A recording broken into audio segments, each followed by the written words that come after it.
You're in a hot, dry forest on an Indonesian island. The ground is loud with dead leaves. A Komodo dragon moves in slow motion, then stops. Its tongue flicks out like a radar. It tasted something. Ahead in the brush sits what looks like an easy meal until it shifts and you see the needles. A porcupine. And here's the problem. One bad bite doesn't mean ouch. It can mean the hunt ends forever. A Komodo dragon is built for control. It has a heavy body, strong legs, and a head that looks like it was carved for grabbing. It doesn't need to sprint like a cheetah.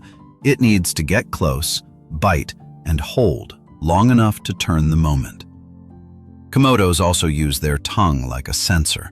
They flick it out and pull scent into a special organ in the roof of the mouth. To you, it looks simple. To the Komodo, it's a map. Who passed here, how long ago, and in what direction. Now the porcupine. A porcupine doesn't win with speed. It wins with contact. Its quills are stiff, sharp, and made to come loose if something bites or paws at them. It can't shoot quills like a movie, but it doesn't need to. If you attack, you do the work for it. And here's the move that makes predators nervous.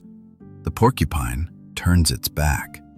That sounds weird until you realize the back is the shield.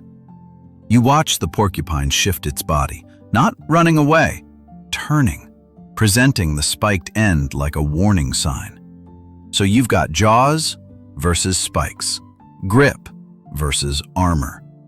A predator that wants a clean hold facing prey that punishes holding.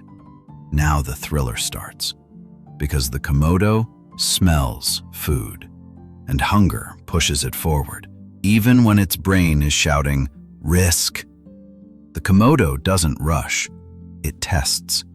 It moves a step, then freezes. Tongue flick, step, freeze.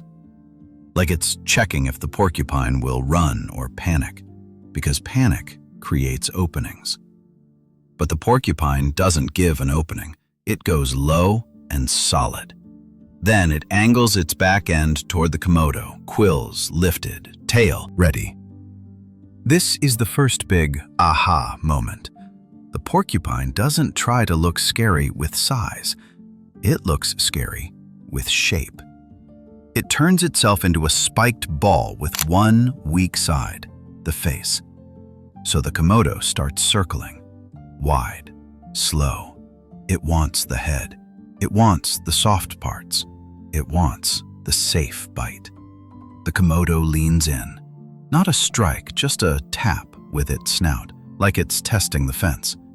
The porcupine snaps its body around to keep the spikes facing it. The Komodo pulls back fast. Now you can feel the problem for the predator. The porcupine keeps its shield pointed like a turret. Every circle gets matched. The Komodo tries again. It feints left. The porcupine pivots. It feints right. The porcupine pivots again. This starts to look less like a hunt and more like a lockpick trying different angles on a door. Then the Komodo gets impatient. It shifts its weight forward. The head dips. The mouth opens a little. And you realize the test phase is ending. You're about to hit the decision moment. This is the moment that decides everything. The Komodo lunges, not full speed but fast enough to surprise. It aims for the porcupine's face, the only place that isn't armored like a trap. For half a second it almost works. But the porcupine doesn't flee. It swings. The back end whips around and the quills come in like a moving wall. The Komodo jerks back so hard you can feel the fear behind the motion. Because the Komodo knows something you should know too. Spikes don't need to win. They just need to land once.